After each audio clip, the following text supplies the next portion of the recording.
अब सर जो brave posturing Iran के जनरल दिखा रहे थे, ये केवल अपने लोगों का हौसला बढ़ाने के लिए है या आपको लगता है ईरान लंबी लड़ाई लड़ सकता है? नहीं, ये 100% डोमेस्टिक ओपिनियन के लिए है। और अभी जनरल साहब ये कह रहे थे never under estimate the enemy, उसमें मैं ऐड करता हूँ डोंट स्टॉप योर एनिमी अगर वो गलती कर रहा हो। ईरान इस समय गलती कर रहा है, उसको मत रोकिएगा, करने दीजिएगा। क्योंकि सर मेरा मानना है दुनिया भर में जो जूइश कम्युनिटी फैली हुई है, खासतौर से अमेरिका में, वो इज़राइल को कभी बर्बाद नहीं होने देंगे। This is their only homeland sir. कितने तो यहूदी बर्बाद कर दिए थे हिटलर ने, और तब इनको ये होमलैंड दिया गया। उसकी आर्ग्यूमेंट जितनी मर्जी है कि पहले मेरा था, पहले मेरे ताए का था, तेरे ताए का था, दैट डजंट मैटर। ये उनका होमलैंड है, बिब्लिकल होमलैंड है, वो कभी भी स्वीकार नहीं करेंगे। और फाइनेंशियल ताकत उनके पास बहुत है।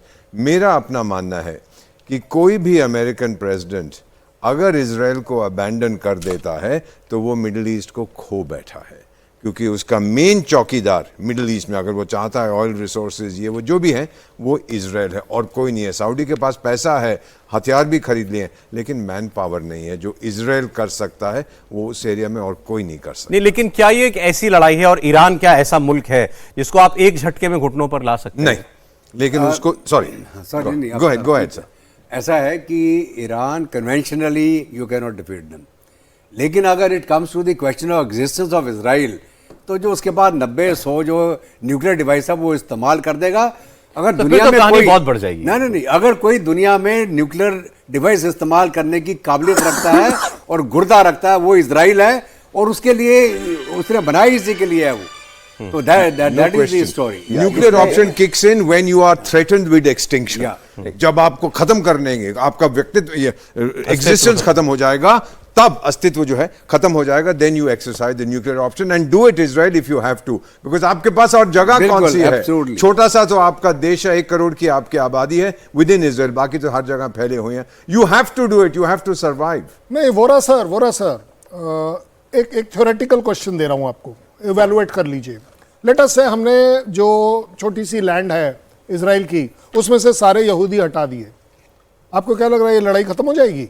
लड़ाई जमीन की नहीं है, लड़ाई ईरान के तरफ से यहूदी इस जमीन पर एग्जिस्ट नहीं होने चाहिए। कहीं पर भी जाएं वो आएगा और आपके पीछे आएगा, आपके यहाँ टेररिज्म करेगा, आपको मारेगा। तो इसलिए मैं कहता हूं इजराइल की मजबूरी है इस लैंड पे से खड़े होकर, अगर आप आज हट भी गए तो भी आपको बचाया। कल एक खबर ये भी थी जो अभी आपने कहा, मुझे याद आ गया कि अब ईरान जो है केवल इजराइल पर ही नहीं बल्कि और देशों में जहां कहीं ज्यूइश कम्युनिटी सेंटर्स हैं वहां पर भी हमले कर सकता है, करवा सकता है। नॉन स्टेट एक्टर्स प्रॉक्सीज के साथ, तो वो अभी तो शुरू भी नहीं हुआ है। इजराइल के साथ वो प्रॉक्सी वॉर भी कर सकते हैं और ये एक बहुत बड़ा डेंजर रहेगा वहां पे, क्योंकि कहीं से भी आ सकते हैं, लेबनान से आ सकते हैं, हमस के आ सकते हैं, कहीं से भी आ सकते हैं। लेकिन एक चीज मैं इसमें सर कहना चाहता हूं कि यूरोप में जो जेनेवा में कल मीटिंग हुई है, जिसमें यूएस, यूके, जर्मनी और साथ में ईयू के भी रिप्रेजेंटेटिव्स थे, और क्या कहा ट्रंप ने, मैं ऐसी कोई मीटिंग पे अहमियत नहीं देता हूं, लेकिन मैं आपको बता रहा हूं कि वो जरूर देता है।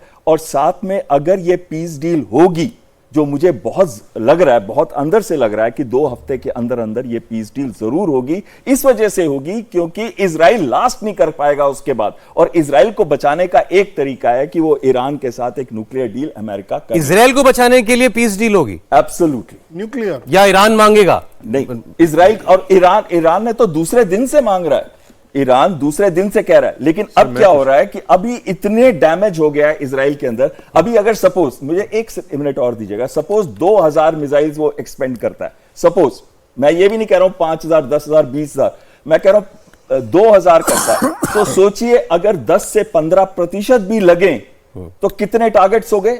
200 टारगेट हो गए। क्या बचेगा इजराइल के अंदर? नहीं, लेकिन उसके बाद ईरान का क्या बचेगा? कुछ नहीं। रिटेलिएशन होगा, अटैक करेगा वो, कुछ नहीं बचेगा सर। ये अभी जो कर्नल, सॉरी, बड़ा है कर्नल साहब ने अभी जो ये मीटिंग हुई है, इसमें मीटिंग जो हुई है जिसके अंदर इनका फॉरेन मिनिस्टर गया था, फ्रांस, यूके एंड जर्मनी का, उसने बोला कि जब तक इजराइल हमला बंद ना करे और अपनी गलती ना माने, कि उसने ये जंग शुरू करी और उसने बियॉन्ड वो क्या बोलते हैं उसको ह्यूमन राइट वायलेशन करी है, हम तब तक नहीं मानेंगे। नहीं, मैं तो ये जो बात ये कह रहे थे उसको आगे अगर बढ़ाऊं, मान लीजिए 1000 मिसाइल एक साथ लॉन्च कर दे, पहले आपके पास इतनी कैपेबिलिटी हो कि आप ये एक कर चीज और सके। कहना चाहता हूं इससे, सिर्फ एक चीज सौरभ जी, वो ये कि जो अमेरिकन ने एस्टिमेट किया है कि इजराइल के पास इस समय सिर्फ 12 दिन के मिसाइल इंटरसेप्टर्स हैं, सिर्फ 12 दिन। सर आप कह रहे थे अगर ऐसा कुछ करेगा तो नहीं सर, बचेगा मैं नहीं। ये जो अभी कर्नल साहब कह रहे थे बिल्कुल सही है। ईरान की दुश्मनी इजराइल की टेरिटरी के साथ नहीं है, भले वो पैलेस्टीन यहूदियों के साथ है।